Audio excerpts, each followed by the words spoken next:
Hello, everybody, and welcome to another episode of On the Shane Page. I'm your host, Shane Half. You can give me a follow on Twitter at Shane Half NFL. This is a very special edition of On the Shane Page, and it is a very special edition because you guys are in for a treat. Jonny's not here. No, I'm just kidding. That's not it. But we are joined by a special guest, Brandon Lee Gowton, the editor-in-chief of Bleeding Green Nation. Brandon, how are you doing today? Shane, glad to be here with you. I mean, I can't believe Jonny couldn't make it. It's only the Super Bowl. Eagles in the Super Bowl. I'm sure he, I don't want to actually besmirch him for what he has going on, but sad he is not here, but excited to talk about this game with you nonetheless.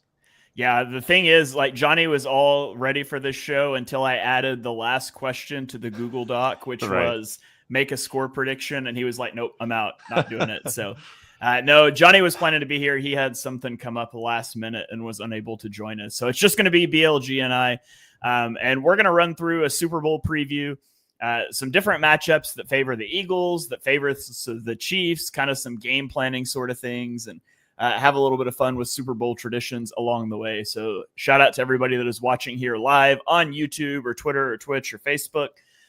Thank you guys for joining the show. Be sure and drop your comments and we can throw some of those up on the screen. But BLG, let's dive into it. I want you to give me, what do you think is one matchup that favors the Eagles in this game? As you look at both sides of the ball, what's the matchup that you're hanging your hat on the Eagles side? Yeah, I think it's the matchup that the Eagles have going in their favor against literally any NFL opponent right now that could possibly be in front of them, which is Saquon Barkley.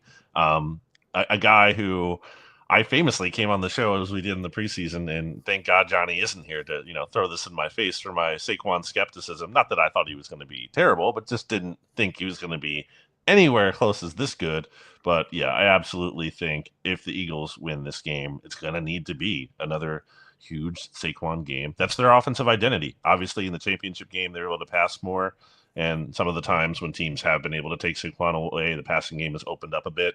But, I mean, I just think that to beat such an inevitable player like Patrick Mahomes, you have one of your own in Saquon Barkley who's been, again, just downright unstoppable right now. And I feel like you have to lean into that. And like I said, the Eagles have gone up against better run defenses than they have against the Chiefs this year. And they've been able to do it. And also, we clearly know by now it's not as simple as like, well, you just stack the box and you stop Saquon. No, that's not how it works because, yeah, you might be able to generate some negative plays, might be able to slow him down for a stretch, but eventually it's going to break a big one and you really can't do anything about it. And then if you don't load the box, he's just probably going to, take like 6 yards, 7 yards as the Eagles march down the field on a big scoring drive. So it has to be Saquon. Yeah. Can you imagine the atmosphere if Saquon just housed the first play of the game like he did it? Now, I guess it wouldn't be as good as at the Link in the NFC Championship game, but it would do a lot to alleviate my nerves if Saquon just rips off a 70-yard touchdown run on the opening play of the game, similar to what he did in the NFC Championship game. And you bring up good points about the Chiefs. The Chiefs rushing defense is fine. Like, depending on what you want to look at, they're 10th by EPA, they're 12th by success rate, they're 8th by DVOA. But the Eagles' rushing attack's just on another level, and especially if you can threaten with Jalen Hurts in the running game too, which I'm sure, given the fact that they ran him a few times on designed runs in the NFC Championship game, you're 2 weeks later now, I would imagine there's no safeguards there. They're going to throw the whole book at the Chiefs in this one. So also we can keep an eye on the Terrell Davis record. Saquon only needs, I believe it's 30 yards to break his record for most rushing yards in a season. I think he only needs 2 yards to break his scrimmage yards record. So he's going to break both of those in the Super Bowl, barring something crazy happening. So the offense runs through Saquon. I went on the other side of the ball. My matchup that favors the Eagles, I said, is the Eagles pass rush against the Chiefs offensive line. And so I think it was week 15, the Chiefs kicked their left guard, Joe Thuney, out to left tackle. And it's had a huge negative impact on the offensive line. He was ranked first in interior offensive line pass block win rate, but they've kicked him out to left tackle where he's allowed a 10.3% pressure rate. The new left guard, Mike Caliendo, has allowed an 11.2% pressure rate. And it hasn't just impacted their passing attack. it's impacted their rushing attack. Their rushing success rate dropped 6%. The amount of runs where they're contacted behind the line of scrimmage has gone up 7%. And their stuff rate on runs between the tackles actually tripled from 6% to 18%. So it's had a big negative impact on the rushing attack.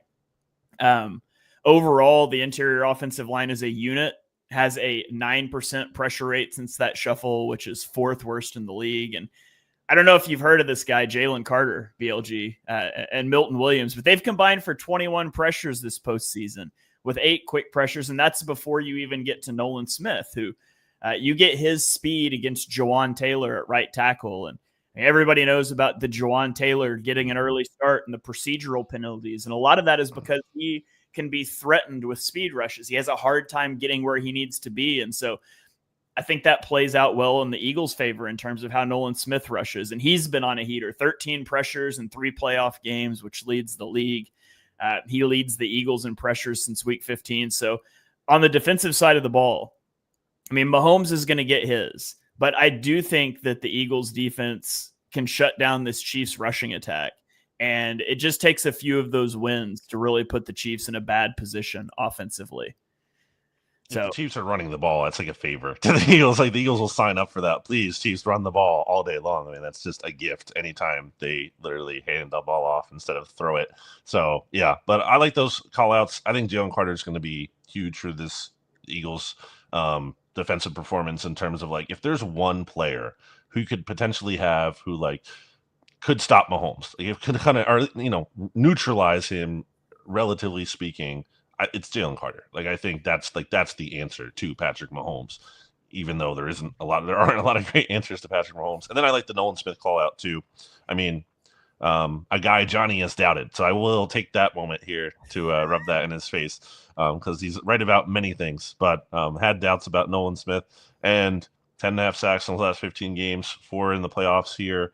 And you mentioned it just with the speed ability to get around Jawan Taylor. And then especially if he's able to do that like early in the game too, and then kind of like get in his head a little bit. And all of a sudden we're seeing like Jawan Taylor get hit with multiple false start penalties or maybe like some illegal procedure, like, you know, he's illegally lined up a little bit too far off the ball like he tends to do, or at least has in the past. So I think that could be something like a gradual effect over the course of the game.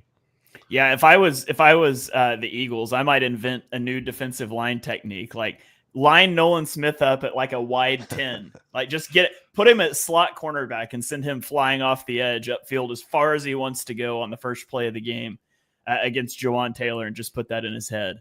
But yeah, I think that's the matchup to watch Eagles wise. So let's flip it over to the Chiefs.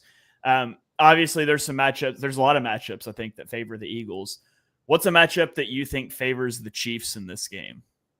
I don't think it favors the Chiefs and then like it's this huge win for them, but I think it's such an important matchup. And I'll say it is the Jalen Carter thing we were just talking about. I think how the Chiefs defend him is really interesting because, you know, we haven't seen Vic Fangio really move Jalen Carter around a lot. You would think you'd want to put him over Mike Caliendo more than ever, at least. And they did move Carter around a little bit more in the championship game, I guess, than they have in the past. But that's still like a couple snaps, a few snaps, not too many. And Trey Smith's really good. And I don't think many offensive linemen, if any, can kind of just block Jalen Carter one-on-one the entire game. But if you're going to trust someone to do that, like maybe a little bit more than you usually would, I think it could be Trey Smith. And if you're not, obviously you have Humphrey and Smith. If those guys are doubling Jalen Carter, that leaves opportunities for Milton Williams one-on-one, and I feel good about that.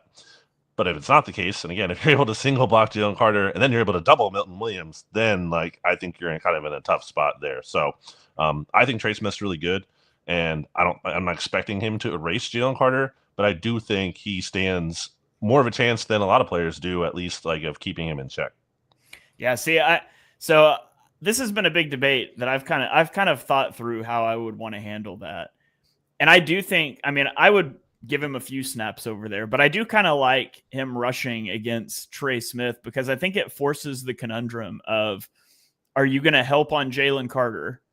Or are you going to say, hey, we think our right guard can take Jalen Carter one-on-one and go help our weak link And then you've generated one-on-ones for Jalen Carter without having to do anything special. So there's some interesting cat and mouse games. I am curious to see how the Chiefs decide to approach handling Jalen Carter, because I mean, there's no doubt most teams have prioritized getting 4 hands on Carter. But if you do that, you're leaving Caliendo one-on-one with Milton Williams, and Milton Williams has been a monster this season. Absolutely. So, yeah, my matchup that I think favors the Chiefs, and it kind of plays into our next question here, but it's some of the blitz looks and some of the exotic pressures and things that Steve Spagnuolo is able to generate in the passing game. And Jonny and I, for our Patreons, did a all 22 rewatch of the AFC Championship game. And when we watched the Bills offense, it felt like they were like hyper concerned about these blitzes, and they didn't come very often. And I felt like it let them make their whole game plan vanilla. And then, of course, it comes at the end of the game and it ends the game. And so for me, it's that matchup, how the Eagles are able to combat that and deal with the blitz. It's something they've certainly been better at this season than they have been in the past. But it's still a concern. I mean, Jalen Hurts has an average time to throw of 2.85 seconds against the blitz this season, which is still the 5th longest in the NFL. And he's been sacked on 12% of his dropbacks against the blitz, which is the 2nd highest rate in the league. And when he gets a pass off, his EPA per dropback is like 6th highest. And so he's been good against the blitz, while at the same time inviting pressure and taking negative plays. And it introduces a lot of variance that it's just not a good thing when you're the better team, as I think both of us would affirm. The Eagles are the better roster here. And so you don't want that variance. And so what is your level of concern about the Eagles passing game against those blitz packages from Steve Spagnuolo? It's a big concern. It's not at the level of where the Eagles were at the end of the 2023 season, obviously, where they just had literally it's like they never had ever heard of a blitz before. And they're better than that. We all know that. But, you know, I had seen Sheil Kapadi had put out earlier this week that Jalen Hurts has like the highest percentage of sacks against the blitz in the NFL of any quarterback this season. So, you know, sacks are obviously better than turning the ball over, which Jalen has been very good at not doing. But, you know, you're getting a lot of those negative plays when you're getting behind script. You're not able to run the ball as much in those situations, although Nick Sirianni kind of has an addiction to running it in long situations, which I don't always love. But in any case, I think it's a significant concern. And it's weird because, you know, Jalen had this awesome game against the Chiefs, obviously in the Super Bowl a couple of years ago, and the Eagles lost that game. And then he didn't really play that great against the Chiefs in Kansas City, and they won in that game. And the blitz was having more, you know, success against them in the last matchup, obviously, than the first matchup. I will say, for as much as I think it's a valid concern, just because Spags is really good in what he does, I do think, like, it's not just like blitzing is this like free thing that sometimes it gets talked about as like this automatic good thing to do at all times. Like, opportunities for the offense are going to open up, obviously, if that blitz doesn't get home. Now, again, I was watching the actually most recent Chiefs game against the Eagles, and there were some opportunities there with Jalen Hurts had on the ground because the Chiefs would blitz, and all of a sudden he's just running into a vacated space where no one is around him at all. So I do think, for as much as we talk about the variance, like you just said there, it can go poorly. I don't think enough people talk about like the upside that that represents for this Eagles offense and what they might be able to do against the blitz if it's not getting home or they're able to exploit it.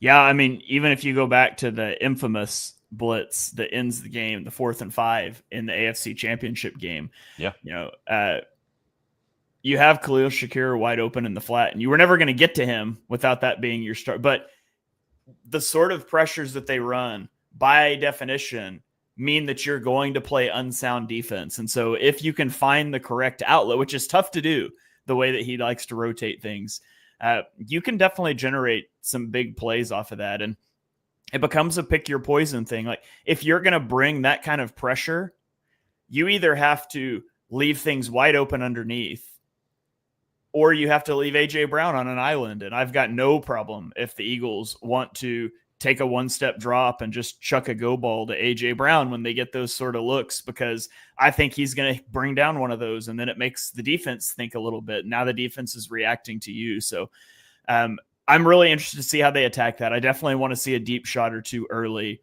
I sound like Brian Johnson. Hey, they might blitz you. Go long. But I do think you need to at least make them think about that. But let's give the options underneath as well. So had a comment over here that I'm trying to find now. And I can't find it, but I can't find the comment to put on the screen, but it was asking about Oren Burks and how confident do you feel about Oren Burks against all of the motion and the things that Reed likes to do, specifically targeting like the middle of the field with Travis Kelce?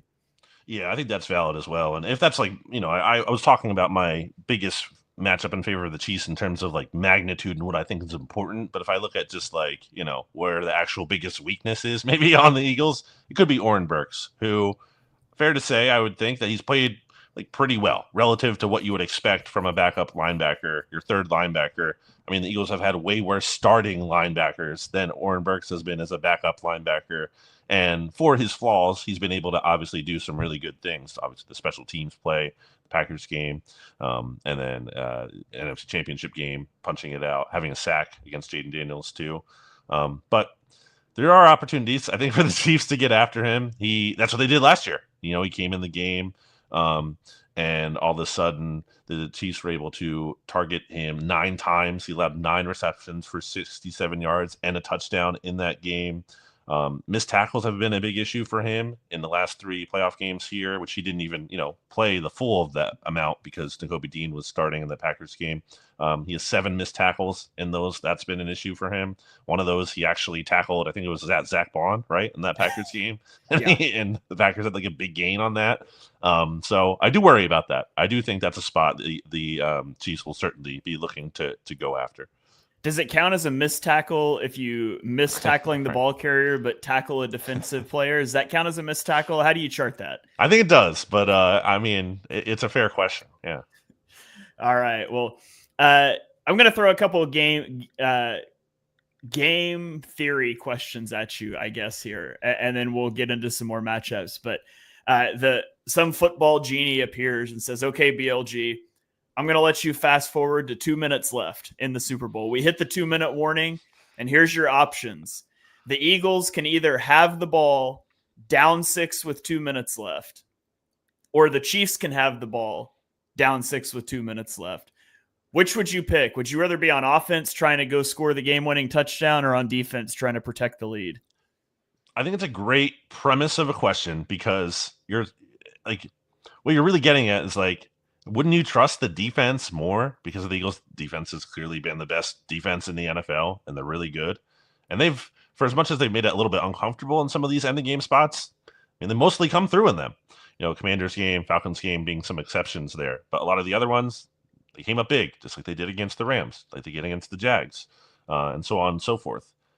But I mean, I think anyone is insane if they're not saying that you want the Eagles to be down, because you cannot count on stopping Patrick Mahomes late in the game. Like, that is not something I'm not going to take my chances with that. I'll take my chances given the opportunity to maybe score a walk-off touchdown and have the clock hit 0 and Patrick Mahomes doesn't get the ball back and you just win the game right there. I will take my chances in that scenario over the scenario where Patrick Mahomes does he never come through in one of those? He has more than it's happened more often than never, but I feel like it's almost never, and I just don't want to put the ball in his hands at the end of the game. Yeah, so I went back and looked at it just this season. The Eagles have been in those situations where they were down with the ball twice. In the Falcons game, it was down 1 with 34 seconds left and threw the interception. In the Saints game, it was down 5 with 1:58 left, and they drove and scored a touchdown to win. So they're 1 of 2.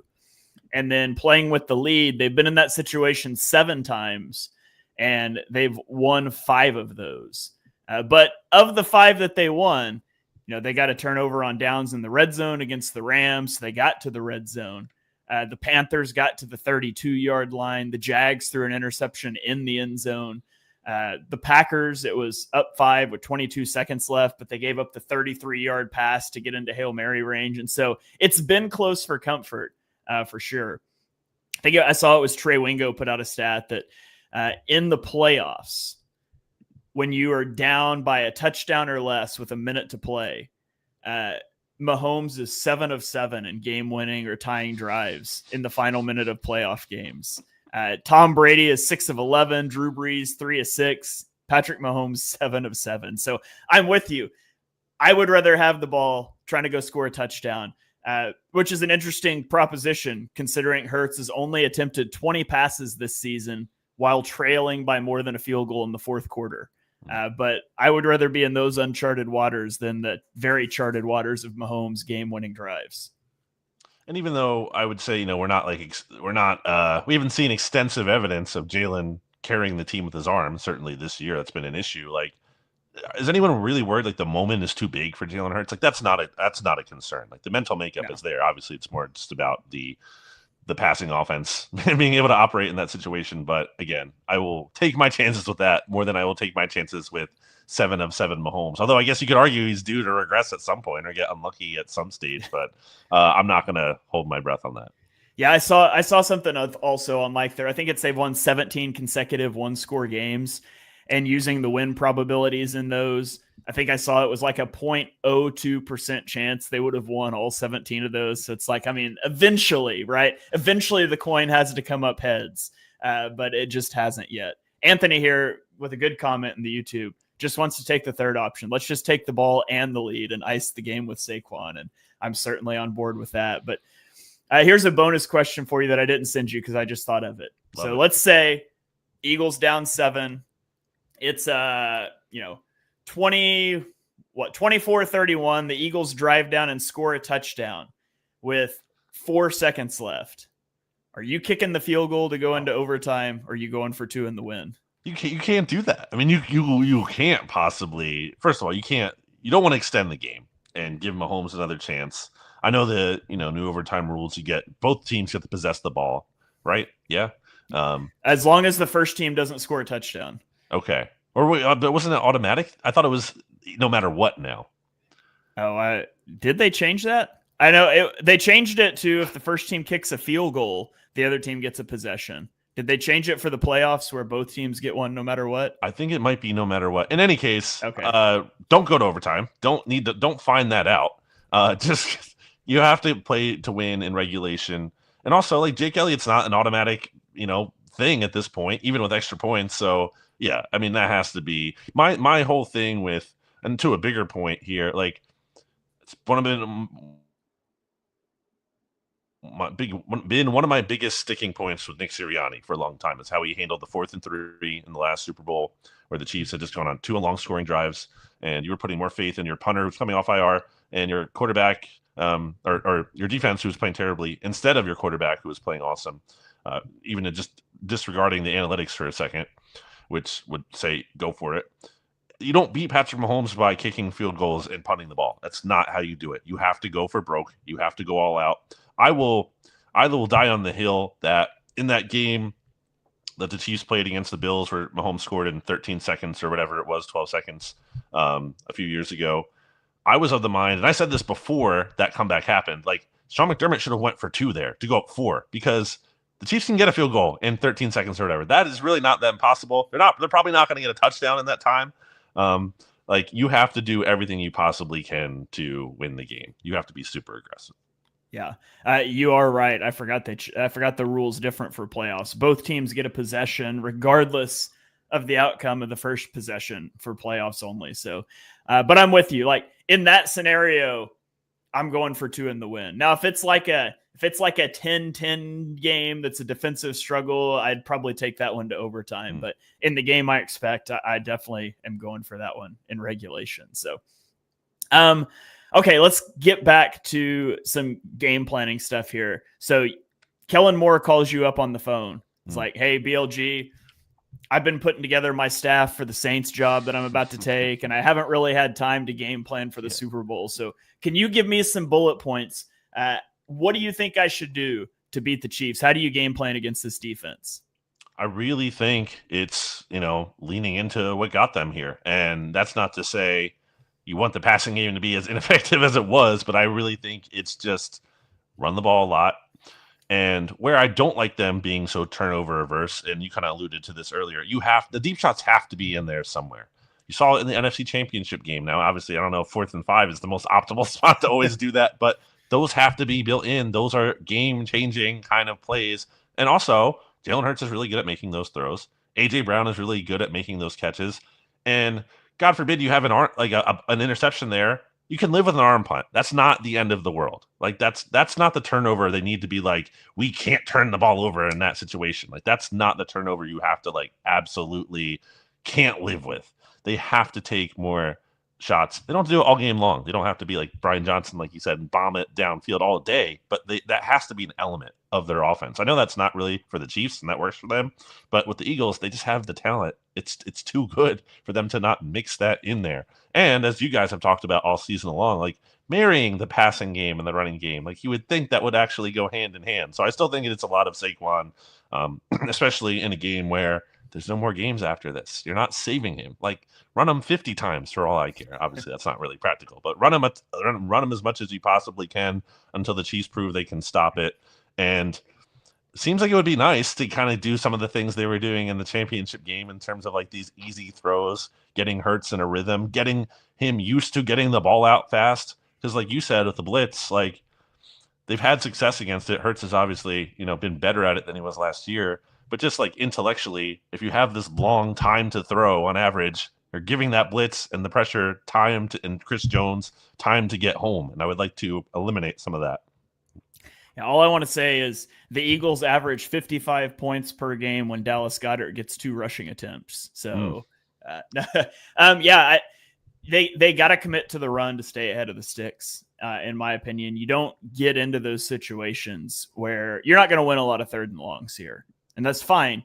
Don't get there. Like they need to drill into Jalen's head. Don't take negative plays. Like a 2-yard check down on 1st down is a win because it gets you to 2nd and 8, and we can run the ball on 2nd and 8.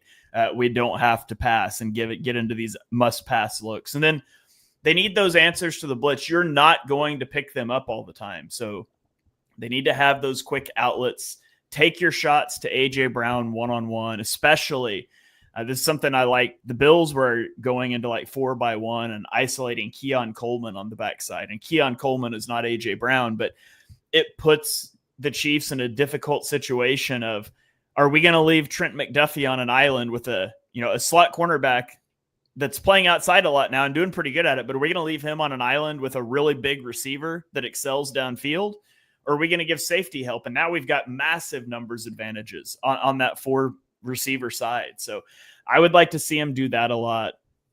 I would like to see him get into empty, because when you get empty, it spreads that defense out. It makes it so much easier to tell where pressure's coming from and force some vanilla looks defensively. And I think you can out execute those. And then, like you said, with Barkley, and this is the last game, so run him 50 times if that's what it takes.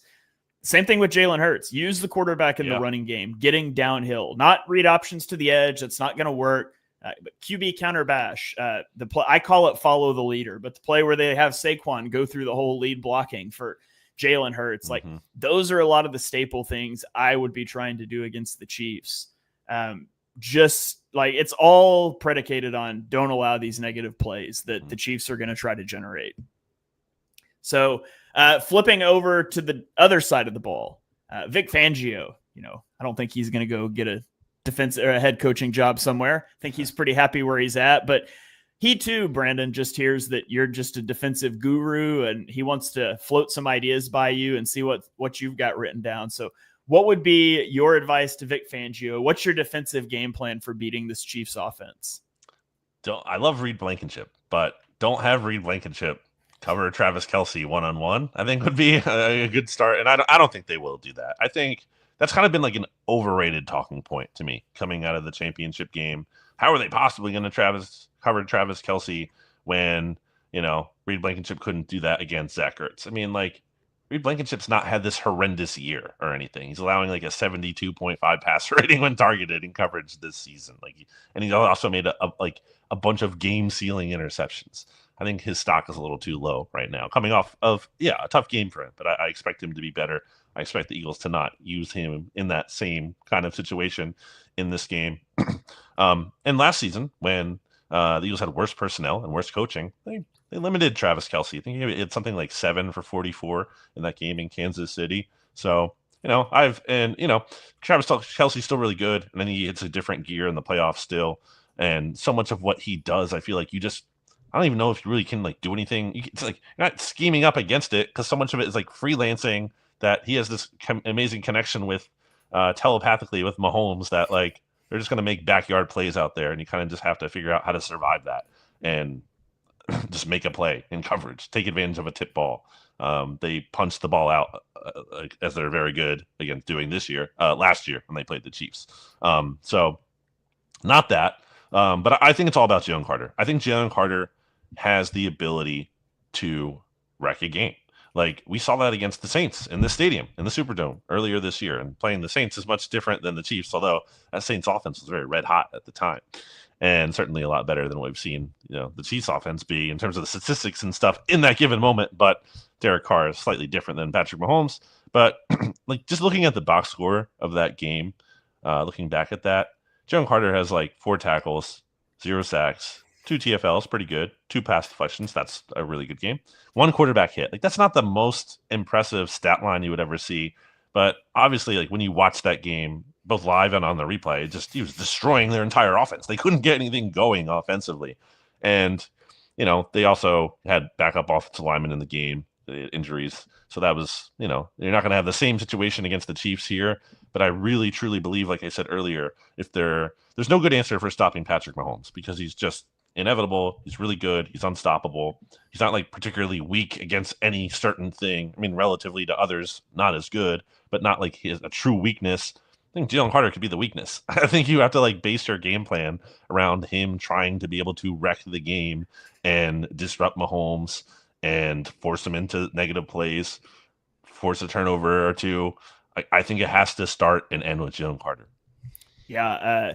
To your point on Travis Kelce, in the last 2 matchups between the Eagles and Chiefs, so regular season last year and the Super Bowl, Travis Kelce averaged 6.5 receptions for 62.5 yards. And he did have a touchdown in each game. But if you could tell me right now, Travis Kelce has 6 catches for 60 yards and a touchdown, sign me up for that. That's a good game. And I think you feel pretty good about that. And I think on the Ertz thing, like last week, the Commanders have Terry McLaurin, who's a guy that you're very concerned about. And the Chiefs just don't have that guy. I mean, Xavier Worthy's fast, but Xavier Worthy just hasn't been the impact player that Terry McLaurin has been. And he's a rookie, but they target him so shallow. His average depth of target since like week 14 is 4.8 yards. And you're going to have to rally and tackle the flats. Mahomes has 27% of his passes this season have been behind the line of scrimmage.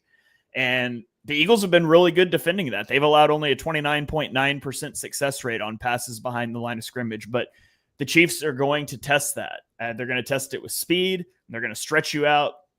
And then they're going to throw those little RPO stick routes that they love to throw to Travis Kelce. And so I think it's a great game to run some of like those whip pressures that Fangio likes, where you blitz the linebacker and you drop out the edge rusher and he drops right inside of that. So I think you can see some things like that. Maybe you can get some of LIX Hunt's coverage instincts involved in this game. Former safety playing edge rusher, you can get him bailing out a little bit. But the Chiefs play football in like the most difficult way possible offensively because it's run, short pass. Like most teams want to avoid third down. The Chiefs like live to get to 3rd and 5. Like that's their dream scenario. And then they just go execute. They've got the number 1 offensive success rate on 3rd and 4th down. The Eagles are going to have to win on 3rd downs. And it's interesting because this is the way the Eagles play too. The Eagles want to get you to 3rd and 5. The Chiefs want to get to 3rd and 5. And we saw early in the NFC Championship game, Washington goes on this 18-play drive where they convert 3rd and 6, 3rd and 6, 4th and 5, 4th and 2, and it's really frustrating. And I was saying during that game, like, that won't hold. They can't continue to do that all game. The Chiefs can do that all game. And so you're going to – yeah, they want to do that. And so you're going to have to force that issue and be able to get off the field and then really keep Mahomes, hemmed in because he's going to scramble a lot more in the playoffs. We've seen it over the course of his career, and especially last week, his scramble rate goes up. And so you emphasize that rush lane integrity. But I do think the Eagles benefit a bit that they just played a light version of the Chiefs in the NFC Championship game. They played a quarterback that's got a lot of scrambling ability where they had to worry about that.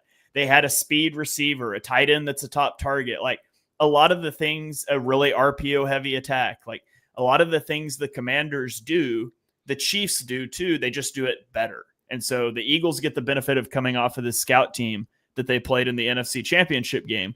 No disrespect to Commanders fans. You guys had a great season. The Chiefs don't have that. The Bills are nothing like the Eagles. And so I do think there's a bit of an advantage there for that in the Eagles. So anything else you want to mention on game planning stuff before we move into some more nonsense stuff, I guess we could say? Yeah, I know the Chiefs want to do that, but also I still think that's a good way for the Eagles to live, depending on the situation. Like the big thing, with Gannon in the last Super Bowl was that towards the end of the game, you didn't want to live in that world because time was more of the essence. And it's if you're gonna lose, you have to lose quicker than that. Time matters. So maybe be more aggressive here and either get that negative play or give up the big play and get the ball back. So obviously context dependent, but I do think ultimately it's a good thing if the Chiefs are living in that world against the Eagles. I know they can do it better than other teams do, but still you're with more plays in the game. That would generally, you would think, favor the better team, which would be the Eagles, that a lot of us consider more talent. And also, you're increasing the chances, you would think, of there being a mistake, of that maybe Jawan Taylor false start or whatever, and the Chiefs getting knocked back a bit.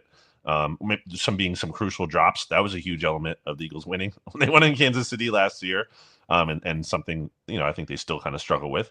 So, yeah, I still think that's a valid strategy, even though it is kind of funny. They both want to go up against each other that way.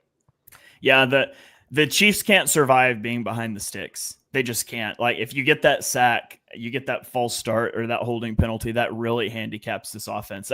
I looked this one up. So we know you don't want the Eagles in 3rd and long. We know that, right? So I looked up on the season, 3rd and 8 or more yards. What do you think the Eagles, I'll tell you the Eagles' success rate passing the football, and then I'll let you guess the Chiefs. So 3rd and 8 or more this season, the Eagles rank 18th in the NFL with a 32.1% passing success rate. Where do you think the Chiefs are at? And you said it's worse? No, I didn't say. Oh. Well, but the context of what you're saying, you said I'm overthinking this way too much. Is it first or last? It's 17th at 32.3. Oh. So their passing success rate is basically identical to the Eagles on 3rd and 8 or more. And so as Eagles fans, we know man, you get into 3rd and 8, 3rd and 10, 3rd and 12, that's a death sentence for this offense. As bad as you feel about that, the Chiefs are the exact same team when you get into 3rd and long situations. And so if you can force that, it's a huge advantage for this defense. So, okay. They should do it. They should do it. All right, BLG. The people want to know Super Bowl traditions. How are you going to watch the Super Bowl? For anything from where you're going to watch it. Do you do the Super Bowl party? Food choices? Just lay out the Super Bowl spread here for me. Yeah, I want to hear what you're doing afterwards. I don't know the answer to that either. But for me, I'm keeping it pretty simple. I was in the game. I was in Minnesota for the game. When the Eagles won that. I was not there for Arizona, so sorry. If me being there is the key to victory for the Eagles. But we'll find out. We'll see. We will see. I'm going to my friend's house nearby, and it's pretty simple. I think we're gonna have 7 or 8 people. Get a couple pizzas from a local shop.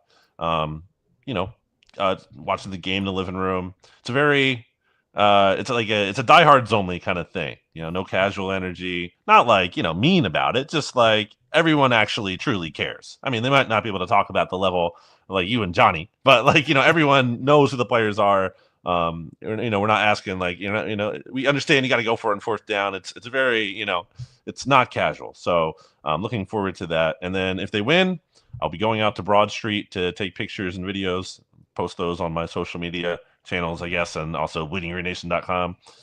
And if they lose, I really don't want to think about what that looks like. So I'm not even going to bring it up. But what are you doing, Shane? Yeah, I'm going to watch it at home.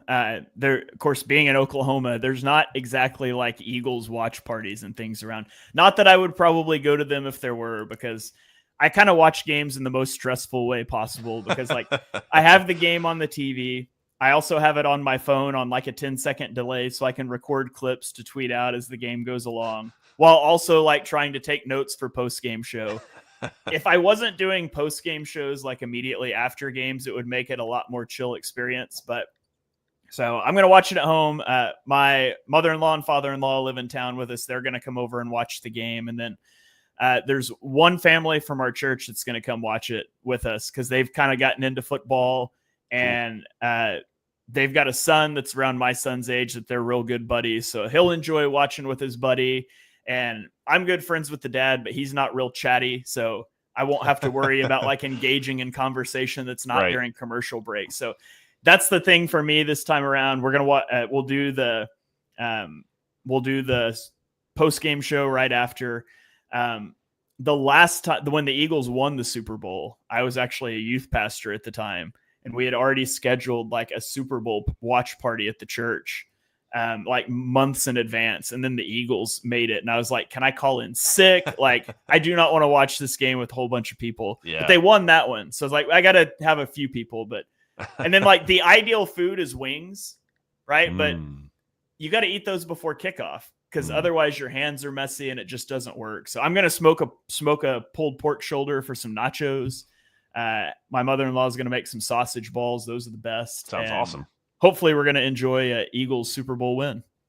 I have a superstition with the wings because I've had wings twice ever during Eagles Super Bowls. And those were both during the losses in 2004. And the last one. So I am really trying to personally avoid. I don't know if there will be wings at this thing. It's not just up to me, what the food is doing. I know we're going to have pizza. I don't know if we're going to have wings. I will not have a wing. I can't do it. I feel like there's bad juju with, no pun intended, with the Eagles, being birds and wings. I can't do it personally. Yeah, definitely don't eat the wings, BLG. I speak for all of us, but yeah, I smoked some pork for pulled pork nachos like a week ago for a game night, and that was the trial run for the Super Bowl. So we're gonna have the pork ready. It'll be a good time, and that brings me to our final question, BLG, the one that made Jonny dodge the show. Yeah, I'm gonna leave the show now. I can't do this. No. I need your Super Bowl prediction, and give me your Super Bowl MVP pick. I'm really not a popular person in Philadelphia this week with my prediction for this game. Because people are like, how could you possibly pick the Chiefs? But let me tell you why I'm going to pick the Chiefs. I've been saying since the Chiefs won Super Bowl 58, and I've been saying it consistently through this season, like, I don't care how bad the Chiefs look. You can bring up the stat like you did of one-score game and everything. And typically, with most teams, I would agree, just like it held true for the 2023 Eagles when they were winning all these one-score games and eventually the bottom drops out. For most teams, that is true. The Chiefs are the exception to that. They're a team that's won the Super Bowl twice in a row. Patrick Mahomes will always come through, as you just highlighted, in the playoffs especially. Never hasn't, really, in a big spot. I really just need to see it before I can believe it, that the Chiefs are actually going to lose. The analogy I keep using is it's just like, I feel like I would be Charlie Brown running at the football that Lucy is holding down to say, the Chiefs are going to lose this time. For real, though. Actually, no, trust me, it's going to happen. That is tough to pick because I want to be clear. What I'm not saying when I say that is that, like, I doubt the Eagles and they can't win. That's not what I'm saying. You can't clip that. I mean, although that's the promo clip, BLG. Yeah. And that's not like my mindset. At least you can clip it or whatever, and take it out of context. But that's not. I would 100% do that to Jonny. I would never do it to you. That's fair. I mean, it would be really probably good engagement. People would probably be responding to that. But that's not my mindset. It's just about, I would have said this about the Chiefs no matter who they played. Honestly, that's been my stance the entire season. So I feel like it wouldn't be very authentic of me to just change it because I want to be wrong and I want the outcome to be different and the Eagles are here. Like, that's not really what I can do to change the calculus. I feel like I will say the two things that make me really doubt myself are Vic Fangio being awesome. And also, for as much as I say Patrick Mahomes is inevitable, I think Saquon Barkley is kind of inevitable right now. Now, obviously, it's quarterback versus a running back. Those things being inevitable are not quite the same. But I do think I just need to see the Chiefs lose to fully believe it. I think they've been locked in on this three-peat thing. And it's just like, people want to say before the game, like, the Eagles are a better team. Like, I agree. But guess what? I don't think that matters. I think a lot of people were saying that before the Bills game in the AFC Championship game. And guess how that game ended? Guess how every Chiefs game ended this season, other than when they didn't try to win in Week 18, and then they lost to Buffalo at home earlier in the season. Like, which still came down. That was a close game, at the end. And the Chiefs, they went for it on fourth down or whatever. Josh Allen has that big run. Like, it can be done. I'm not saying it can't be done. I'm just saying I'm not going to be the one to sit here and be like, well, I was a fool for doubting the Chiefs once again. I can't do that. I can't possibly do that. So I hope the Eagles win. And if I'm wrong, everyone can feel free to throw it in my face for as long as you want to. But until I see it, I have to take the Chiefs in a close game. I'm going to say Chiefs win by a final score of 26-23. 26-3. All right. If the Eagles win, who do you think is named Super Bowl MVP? Yeah, I didn't even say my Chiefs one, but obviously Mahomes. I'm going to take him. Yeah, it's always the quarterback, except with the Eagles, it might not be. I think that's where it gets interesting. I think it's, I think Saquon's literally the betting favorite, and I think there's so much of a narrative there that I think, he has a really good chance to do that, and he's just, again, fantastic. And if the Eagles win, I think he'll be a big part of that. So I would say he's the favorite, but I'll say my favorite value pick in terms of like who has the best odds relative to like the bet you could make on them. I think it's Zach Bond, because he's fourth behind Saquon, Jalen Hurts, and Jalen Carter. And I think Jalen Carter has the ability to wreck the game, but like I just said earlier with that Saints box score, like the box score might not truly reflect that. And with some of the way some of these voters might vote, like they might go a little bit more traditional box score. And Zach Bond can fill up a box score. Like, he has no trouble doing that week in and week out and making really big plays. And also there's the narrative element too of him like coming back to New Orleans and doing this, evolving into a player no one could have seen coming. So I think Zach Bond actually has a really good case as well relative to the odds. But to answer your question in a long-winded way, I'll say Saquon is, the most likely Eagles Super Bowl MVP. Yeah, I have the Eagles 28-24. That's it. I am picking the Chiefs to lose a one-score game, which feels insane. But and I have Saquon for the MVP. But if I was going to pick a long shot MVP, Dallas Goedert plus 12,000. I think Goedert could be a huge part of this game. He's really come on strong the last few weeks. Ultimately, the really tough part with picking any receiving player is that Hurts is going to have all the stats that they have. But I get the Goedert runs. There you go. The Goedert 55 points a game when Goedert gets 2 or more carries. Let's go. One last question I want to throw out here, because T. Grant asked it a couple of times, asking what your thoughts are on Nakobe Dean. If you've come around on him a little bit, or just kind of in general, what you think about Nakobe Dean. Yeah, I think I was way wrong about Nakobe Dean. I just saw struggles in coverage that I thought were going to be there, and I think he's, evolved beyond those, and I think wasn't evaluating enough. And I was saying back in the summer, he is incredibly good going downhill. I had no doubts about that part. I was just wondering, how he could operate dropping back into coverage. And I think the Eagles, Vic Fangio, they've kind of played up to his strengths ultimately. But I mean, the sad part is obviously we don't know what Nakobe Dean is going to be moving forward, unfortunately, with this injury and just the availability questions that have, been piling up throughout his career. So incredibly sad injury for him. I will say one last thing, I have a couple final thoughts for you, if you'll entertain me. Absolutely. I like the Goedert pick in part because do you know which team has allowed the most receiving yards to tight ends this year? It's the Chiefs. It's the Chiefs. So they've had struggles against the tight end. And Goddard's been awesome. It's kind of weird because I think we all kind of just wrote him off because he continues to get hurt, hasn't been like that player exactly who you've wanted him to be. Contract situation could be coming to a point where maybe the Eagles move on after this season. Been awesome in the playoffs. He's caught 15 of his 18 targets. He's been incredibly efficient. He had that awesome, stiff arm touchdown in the Packers game. He had the runs, and like we've talked about in the championship game. He's been great, and he also had a good Super Bowl against the Chiefs the last time they played. And I would not be shocked if he had another good game here.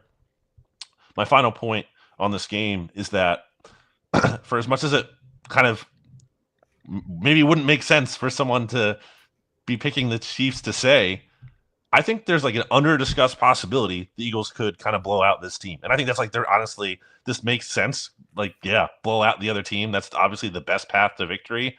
But I think that's kind of their formula. And that's why I am stressing, they need to play from ahead, and Nick Sirianni needs to be aggressive, because I think if you can kind of jump on this team, I think you playing with that lead and that game script is huge, and you're taking out any kind of weird, late close Mahomes magic.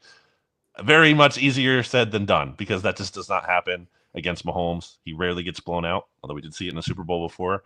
I don't really know how you can emphasize blowing the opponent out. I'm sure you try to do that always, but I think it's more possible. I feel better about the Eagles winning in a blowout than I do them winning in a close game. I guess that's how I'd put it. Yeah. I tweeted this Dallas Goedert stat this morning, and I'm hoping you haven't seen it yet because I want to spring this on you. But this season, Jalen Hurts has targeted Dallas Goedert 14 times on third downs. He's completed 13 of those 14 passes with 8 first downs. And if you look at win probability models, those 14 targets have resulted in a combined 106% win probability added, the most of any quarterback and pass catcher duo. How much win probability do you think the Eagles have added on targets to all other pass catchers combined this season? What was Goddard's again? 106%. I think one of those was in that Saints game. It was, if I'm not mistaken. Yeah, which is a huge play. One of the biggest plays of the season, really. I will say 55%. 15%. Okay, a lot lower. Yeah, Dallas Goedert is a third down merchant, apparently. He also averages 2.2 yards per route from 11 personnel this season, which is second among all qualifying tight ends. So I think there's a pathway to Goedert having a big game. It would be tough for a pass catcher to win an MVP, though. But anyways, I feel, there's this other comment I flagged I was going to throw up here, said that he doesn't care what Brandon thinks as long as he doesn't eat wings during the games. I will not eat wings. I promise you that. So that's it. That's the thing. We're about to find out if it's the wing thing, if it's the being at the Super Bowl thing. That's because right. If the Eagles lose this Super Bowl, it clearly doesn't have anything to do with wings. It has to do with you being at the game. And we need to rally around getting you to all the games. And That's if they right. win, then we know you don't need to go to the games anymore. You just can't eat wings. There we go. We will learn something either way. That's science. It's the most important part of whatever happens on Sunday. All right. Well, BLG, thank you once again for joining us for the preview. Always love having you on the show. We'll have to get you on here with Jonny again in the off season. I'm sure we can collaborate on some stuff. But before we get out of here, just want to give you a chance to shout out the website, your social medias, give any final thoughts, whatever you want to do, man. The floor is yours. BleedingGreenNation.com is where you can check out my written work. I'm on social media, Twitter, Blue Sky, Threads, Instagram, just, Brandon Lee Gowton, I think, on Blue Sky. So unfortunately not consistent all the way through, but whatever. Search my last name, Gowton. Yeah. And also check, subscribe to Shane and Jonny here. Obviously you are if you're listening to this, but somehow if you're listening to this because I retweeted it or something and you're not, check them out, support them on Patreon. We obviously miss working with you guys, with BGN Radio, miss BGN Radio point blank. But really glad to have you guys still doing this. Obviously I listen to the show every week and learn a lot, as I'm sure a lot of the listeners do. So looking forward to this Sunday, and then looking forward to hopefully what will be a really nice Eagles film review breakdown of a Super Bowl win against the Chiefs here on the Shane Page podcast. Absolutely. Well, Brandon, thanks for coming on. Always a pleasure to speak with you. And, thanks for the support you've always shown for Jonny and I know definitely helped me get started in all this. So really appreciate that. I hope you enjoy the game. And like you said, I hope we're all writing and blogging and making video breakdowns of an Eagles Super Bowl victory. So that is going to do it for this episode. Thank you guys for joining along, for listening later on audio platforms. Make sure you subscribe to the Eagles Pinpool Network. We'll have lots of coverage coming your way in the lead up to the Super Bowl, post-game show, and then, of course, all the off-season stuff. Make sure you're following Brandon at Brandon Gowton on Twitter, and the Blue Sky handle's not on the screen, and I don't remember what it was, but go check him out there too. Obviously, check out his written work at Bleeding Green Nation. You can follow me on Twitter at ShaneHalfNFL. We'll catch you guys next time on another episode of On the Shane Page, hopefully with Jonny Page. Go Birds.